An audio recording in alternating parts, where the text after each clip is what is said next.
Hey guys, welcome back to Chaos Core Tech. My name's Garrett, and this is day 6 of 3D Printmas. Now, if you don't know what 3D Printmas is, check the little eye up in the corner. I'll put a link to the playlist of all the videos related to this. Basically, I am posting a new video with a brand new model for download every day in December. And we are on day 6. And if you've been watching this channel for some time, you know that I am a Pokemon fan. And there are quite a few Pokemon that are pretty simple in shape. I thought that those would be perfect additions for Printmas. So I started out with one of the simplest in shape, but still very fun Pokemon, and that is Voltorb. Now, these little turds in the game disguise themselves as Pokeballs because it looks like a Pokeball, it's just got eyes on it. So you'd be walking around the game and you'd be like, ooh, look, maybe a potion or something like that. And then this thing would attack you. So I knew I had to create one of these because I knew we could get it to look this good. And by we, I really mean my wife. She does all the hard work around here and everyone knows that.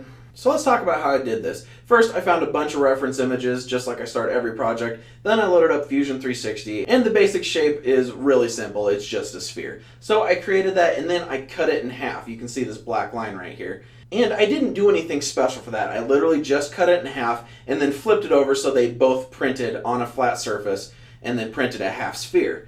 And now on most of my models, if there was a line like this, I would put an indentation in there. But I know that these models do not print perfectly. It's very hard to get something to print on a surface like this, put it up against another surface, and see absolutely no seam. So I just used that to my advantage here, printed these two spheres, and then while painting it, my wife actually had a really good idea. She painted black just around the inside ring, and then put them together so you can see a little bit of black there, and I think the effect came out perfectly. Now the eyes were very simple as well. I basically sketched them out, and once I was kind of happy with the shape I was getting with the eyes, I extruded them out, intersected them with this main sphere, and just pushed them in a little bit. And then I did the same thing with a section for the eyebrows and kind of angled it back into the head so they protrude just a little bit.